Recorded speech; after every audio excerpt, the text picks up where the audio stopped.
Hey guys, it's really early and I'm not quite sure what time it is, but today I saw Paranormal Activity, the new one. I'm not even really sure what it's called. I think it's like some ghost dimension or something like that.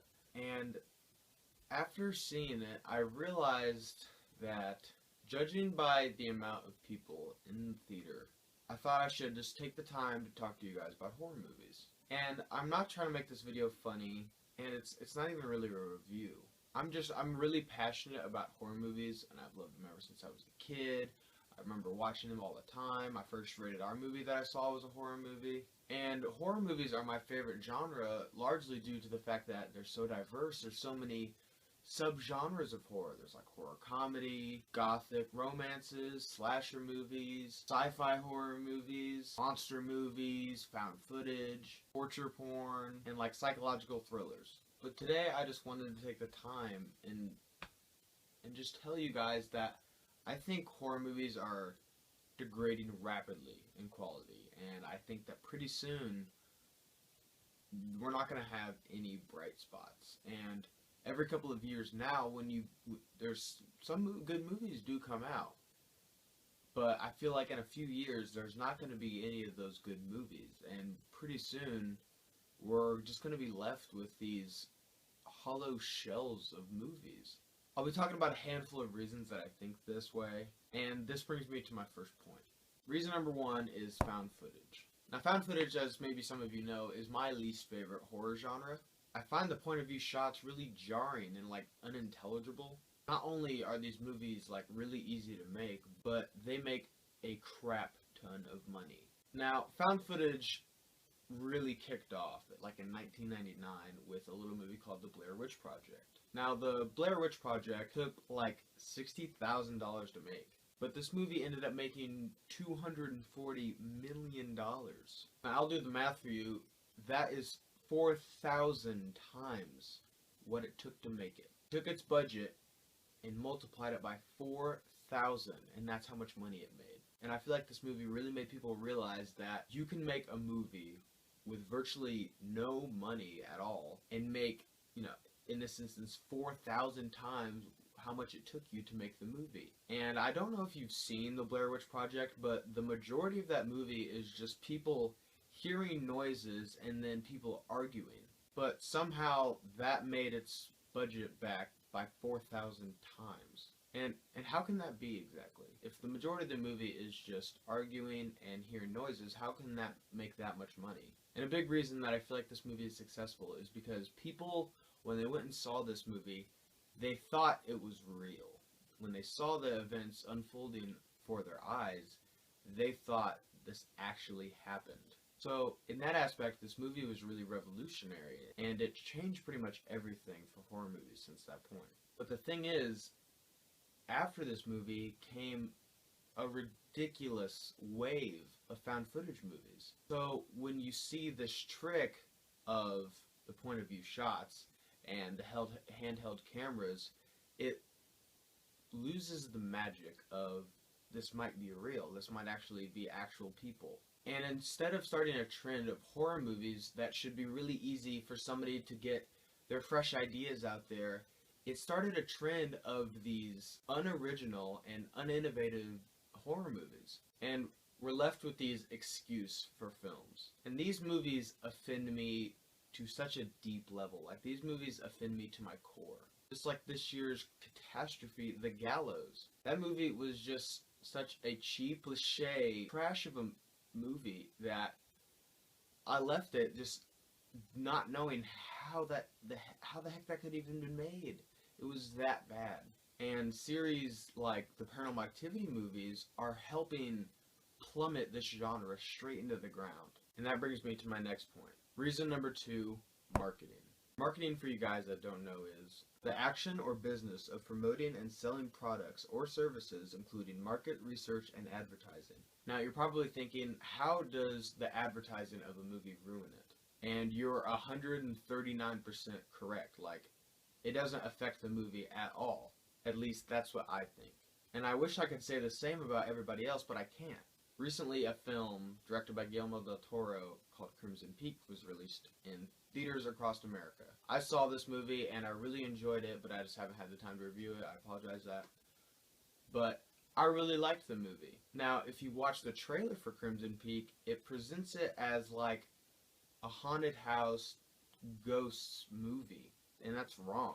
Crimson Peak is a gothic romance that has like a Shakespearean tone with ghosts just thrown in it. Another movie that fell to this kind of circumstance was the Australian film The Babadook.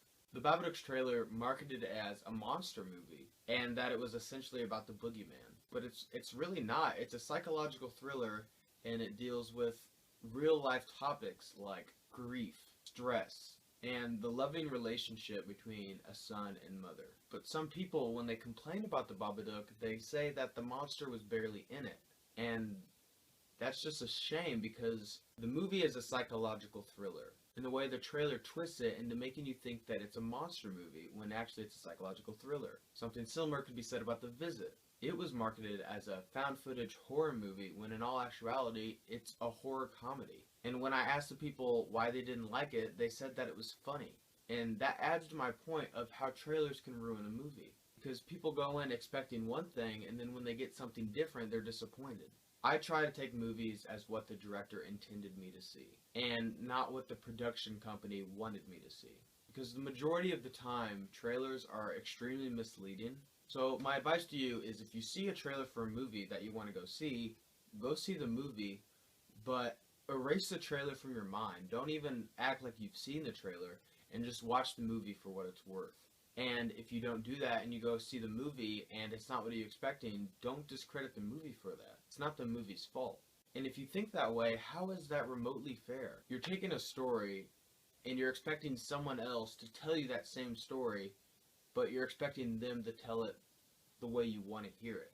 And you take their explanation and you believe it as fact. And that's really unfair to everyone that was involved in the movie. You're judging the movie off of a 2.5 minute clip when it takes an hour and a half to 2 hours to explain what the movie fully is. Just keep in mind what the production company is there for. They're there to get you into the theaters. They're there to take your money from you. They don't care if you liked the movie, because they're still going to make more if it makes more money. For example, Transformers 4 made a ton of money, but everyone hated that movie. Every critic slammed that movie. But are they planning a Transformers 5? Of course they are. Production companies don't care about the meaning of the story. They only care about one thing, and that's your money. And that's why they make sequel after sequel after sequel, which brings me to my next point. Reason number 3, sequels and remakes. Movies like the Paranormal Activity series, which, keep in mind, the newest film is the 6th installment to the franchise. Do you realize that? That these people have taken your money, and you've seen a rich family who sets up a tripod in the corner of the room and captures furniture and things moving lazily to the left. They've taken your money 6 times. They've made 6 movies based off of doors opening and then closing, and then furniture flying and then falling, and then cabinets opening, and at the end there'll be a bunch of shaky cam and there'll be a bunch of jump scares. And the Paranormal Activity movies are not the only movies to do this. A movie dating back as far as Halloween has become a victim to this. Halloween spawned numerous sequels and remakes that were extremely unnecessary, and then movies followed suit in making these huge franchises like Friday the 13th, Nightmare on Elm Street, Scream, Saw, Chucky series, and the most recent movie that I can add to the list of good horror movies that had crappy sequels made after them is the 2012 film Sinister. Now, this movie is quite literally a found footage movie, and I loved it. It's not a point of view movie, but he finds footage and then watches it as the movie goes on. I mean, you've probably seen the movie. And it was like something I haven't seen before. It was very macabre. It was creepy, and Ethan Hawke was great in it. And I loved the character of Bughuul. It was a very original take on the boogeyman.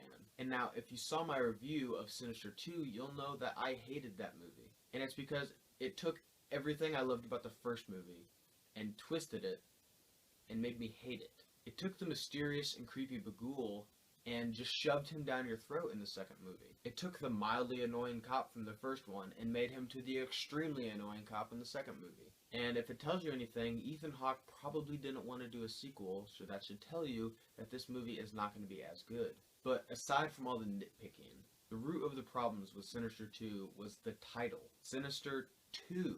This means it took a story that didn't need a sequel and made a continuation of it.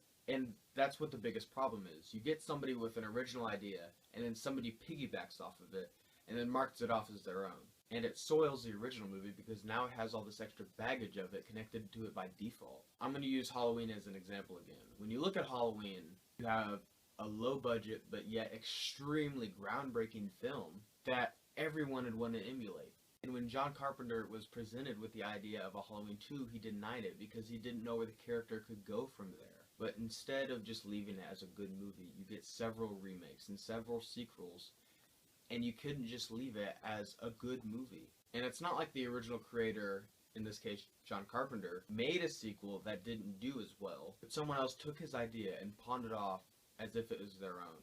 Now, there used to be a name for this back when I was in elementary school, when you would look at somebody's paper and take their answers and take their information as your own.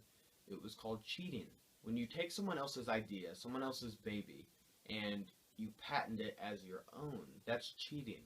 And when you make a lazy attempt to try to recapture the moments from the first one, or make an unnecessary remake of the first one, that's cheating.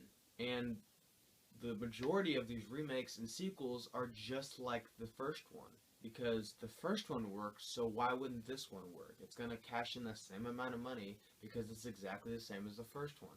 It's a safe bet. There's no risk involved. And this shouldn't happen. People shouldn't support these uncreative, unneeded movies and these shameless cash grabs that studios pawn off as something original.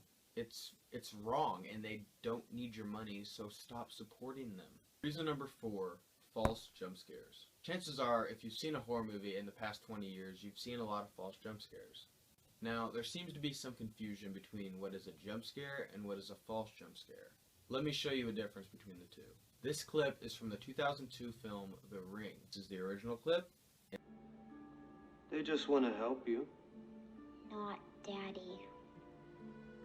Your daddy loves you. Daddy loves the horses. He wants me to go away. And this is the clip with a jump scare added. They just want to help you. Not Daddy. Your daddy loves you. Daddy loves the horses.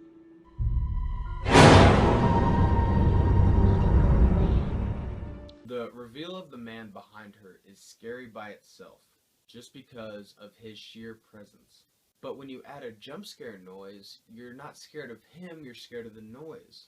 And most of the time, when you see a false jump scare in a movie, it's like some friend pulling a prank on somebody or some animal running out of somewhere. And if you're confused on what I mean, imagine this. You're driving home and it's your birthday. You open the door to your house and there's a bunch of your family and friends in there, and they all yell surprise and you jump. But the key word there is surprise. You're not scared. When you open the door, you were surprised to see all these people in your house. It didn't scare you. You wouldn't describe your friends and family as scary. So why would you with a movie? In the case of Paranormal Activity, the entire film, or better yet, the entire series, is just false jump scare after false jump scare after false jump scare. And I'm not quite sure yet if everyone who enjoys these movies is stupid or gullible. Because when I watch these movies, I know exactly when a jump scare is about to happen. The movies get super quiet. Literally, there's like no noise. There's not even any ambient noise. They get like to a sub-level of quiet. And then this freaking head-splitting noise just erupts throughout the theater. And it blows my mind how many people fall for this movie's crap. People scream and they jump and they're scared by these sad attempts at a horror movie. And when they leave the movie, they're like, oh my god, it was so scary, but it's really not. And that brings me to my next point. Reason number 5, people forget what horror really is. Nowadays, when you see a horror movie, and you see something scary or horrific, people are not scared anymore. And like I said before, people are so accustomed to jumping at a noise, that they forget what true horror really is. Take The Shining, for example. This is my favorite horror movie of all time. And I promise you, if you show that movie to 10 people who haven't seen it, 9 of them are not going to say it was scary. And that's because The Shining is not littered with jump scares. It's a horrifying story about a father going crazy and attempting to murder his entire family with an axe. Is that scary? Of course it's scary. It's a horrifying plot. But just because the audience didn't jump, they associate that with them being scared. Same thing could be said with a little film called The Exorcist, which many people have called the scariest movie of all time. Now, is this movie any less horrific because you didn't jump constantly throughout the movie? No. Horror is like comedy in the fact that it's subjective. Not everyone agrees on what is funny, or in this case, horrific. And does this decrease the quality of the film? No, not in the slightest. No one can say if something is funny or not funny, or in this case, if something is scary or not scary, because it's so subjective. What one person thinks is funny, somebody else is going to think is not funny. Or in this case, if someone thinks something is scary, someone else is going to think it's not scary. When judging a horror movie or a comedy, you need to look subjectively, and to see if something is truly scary or truly funny. And what I mean by that is you need to look deeper into the scares or the laughs. You need to see if the scares attempt are actually genuine and it's not just a cheap jump scare attempt. And in comedy, you need to see if the jokes are clever and they're not just fart jokes. There you go. If you want a comparison to what a jump scare is, it's basically the fart joke of horror movies. It's just a cheap attempt to get a brief reaction out of you. You're going to jump and then you're not scared anymore. Like a fart joke, you're going to laugh and then you're not going to laugh anymore. It's just going to be a chuckle. Thanks for watching, you guys. And the reason I took the time to specifically talk about this genre is because I have such a deep passion for it. Ever since I was a kid, I've loved the feeling of fear and panic that just goes throughout your body when you watch horror movies. And the feeling of danger when there is actually no danger presented. Guys, please share this video with your friends and let's try to gain some respect for the horror genre again and not allow these cheap attempts at horror movies to take our money and to allow us to get less than we deserve. Because I love horror movies and I don't want to see them disappear. I don't want to see good horror movies be extinct. And I'm sure you guys don't want that either. Again, guys, thanks for watching and see you next time.